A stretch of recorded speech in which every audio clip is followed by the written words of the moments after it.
হাতে যান এবং তার স্ত্রীও সাথে যান। সেখানে গিয়ে এক জঙ্গলের মধ্যে বনে এক চর্মকার পত্নীর সাথে সেই রানীর আলাপ হয়। দুজনের কথোপকথনের পরে তাদের মধ্যে বন্ধুত্ব হয়। তখন কথার মধ্যে দিয়ে রানী হঠাৎ করে বলেন যে যে আমি চর্মকার পত্নীকে বলেন, সখী আমি কখনো গোমাংস খাইনি, তুমি কি আমাকে একবার গোমাংস খাওয়াতে পারবে? আমি দেখিও নি, কোনদিন খাইও নি। চর্মকার পত্নী তখন বললেন, হ্যাঁ রানীমা, আমি খাওয়াতে পারবো। তখন খুব লুকিয়ে রান্না করে আচ্ছাদিত করে সেই চর্মকার পত্নী রাজগৃহেতে পরে একদিন গোমাংস রান্না করে নিয়ে যাচ্ছিল। যেই নিয়ে যাচ্ছে সাথে সাথে এক রাজপ্রহরী সেটা দেখতে পেয়ে গেল। দেখতে পেয়ে সঙ্গে সঙ্গে মহারাজকে বলে, মহারাজ আমি দেখলাম যে চর্মকার পত্নী রানীমার গৃহে গোমাংস নিয়ে যাচ্ছে। রাজা তো প্রচন্ড রেগে যান। তিনি সঙ্গে সঙ্গে বললেন, কি তুমি যদি এটা প্রমাণ করতে পারো আমি এক্ষুনি রানীকে যম ভবনে পাঠাবো। সঙ্গে সঙ্গে তিনি এলেন, এসে রানীর গৃহে গেলেন, গিয়ে রানীকে বলে, রানী তুমি বিয়ে কি লুকিয়ে রেখেছো, আমাকে এক্ষুনি দেখাও। তখন রানী বলছে, মহারাজ আমি তো বিয়ে কিছু রাখিনি, আমি তো বিয়ে একটু চর্মকার পত্নী তোমায় কি দিয়েছে? বলছে ও কিছু ফুল আর ফল দিয়েছে, আমি সেটা আচ্ছাদন দিয়ে রেখে দিয়েছি, তুমি এক্ষুনি সেটা আমার কাছে নিয়ে আসো, আমি সেটা দেখবো। এইবার রানী তো মহা বিপদে পড়ে গেছে। রানী ভাবছে আমি কি করবো, আমি তো মহা সর্বনাশ করেছি। সঙ্গে সঙ্গে তিনি রানী মা বিপত্তারিণী দুর্গাকে স্মরণ করলেন। বলেন, মা বিপত্তারিণী দুর্গা, আমি ভক্তিহীনা বালা, আমি খুব অপরাধ কার্য করিয়াছি, মা তুমি আমাকে এই বিপদ চরম বিপদ থেকে রক্ষা করো, আমি আর কখনো এই ভুল করবো না, আমি সারা জীবন তোমার পুজো করবো। সঙ্গে সঙ্গে বিপত্তারিণী দুর্গা রানীর সেই কথাতে তিনি সন্তুষ্ট হলেন এবং বললেন যে আশীর্বাদ করলেন যে রানী তুমি গিয়ে দেখো যে তুমি গৃহে যা লুকিয়ে রেখেছো সেটা ফুল আর ফল হয়ে গেছে, এবং সেটা রাজামশাইকে দিলে রাজামশাই অত্যন্ত খুশি হবেন।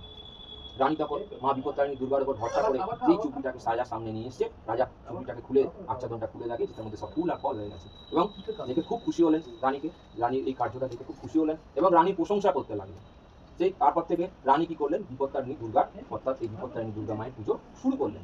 তো এবার নারদমণি শঙ্করকে বলছে, হে শঙ্কর এই পূজার বিধান কি, কিভাবে করতে হয়? বলছে আষাঢ় মাসে শনি ভৌম দিনে সাধারণত এই পুজো হয়, এবং সেই পুজো করার আগের দিন আমাদের সবাইকে ভবিষ্য করতে হয়, এবং পুজোর পরের দিন আমাদের ঘট পেতে আম্র পল্লব দিয়ে তাতে পুজো করতে হয়। 13খানা ফল 2 খণ্ড করে কাটতে হয়, হাফ ভাগ অর্ধেকটা প্রতি যিনি নিজে পুজো করছেন তিনি নেবেন, এবং অর্ধেকটা ব্রাহ্মণকে দেবেন, এবং 13 গাছি সুতো, লাল সুতো দুর্বা সহকারে না এটা মানে পুজো করতে হয়। এবং পুজোর শেষে নারী তার ডান হস্তে এবং পুরুষ তার বাম হস্তে এই রক্তদন্তি দৌড় গ্রহণ করবে, এবং 3 দিন বাদে আবার উল্টে দিয়ে নিজেরা করবে। এখন যে যার সুবিধা মতো এটা করা পরে, কেউ সবাই এখন ডানাতে পড়ে, কেউ বাঁহাতে পড়ে, তার নিজের ব্যক্তিগত ব্যাপার।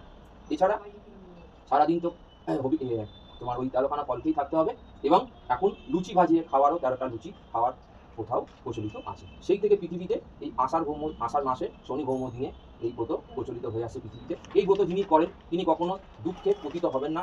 বিপত্তারিণী দুর্গা তার সমস্ত দুঃখ থেকে, সমস্ত দুর্দশা থেকে তাদেরকে রক্ষা করবে। যদি তার উপর বিশ্বাস থাকে মায়ের ওপর, তো মা সমস্ত বিপদ থেকে তাদেরকে রক্ষা করবে।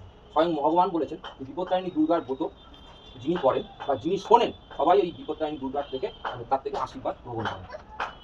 মহাদেব যখন চতুর্বর্গ ফলপ্রাপ্তি কামনার তায় আশীর্বাদ সপরিবার মঙ্গল কামনার তায় সর্ব দুঃখ প্রশমন কাম সর্বরোগ প্রশমন কাম দীর্ঘায়ু কামনার তায় আশীর্বাদ প্রাপ্তি কামনার তায় বিপত্তারিণী দুর্গা বৈ নমো নমঃ সর্বমঙ্গল মঙ্গলে শিবে সর্বার্থ সাধিকে শরণ্যে ত্র্যম্বকে গৌরী নারায়ণী নমস্তুতে। ফুলটা কি নেব? এই ফুলটা দিয়ে দাও, ওখানে দিয়ে দাও।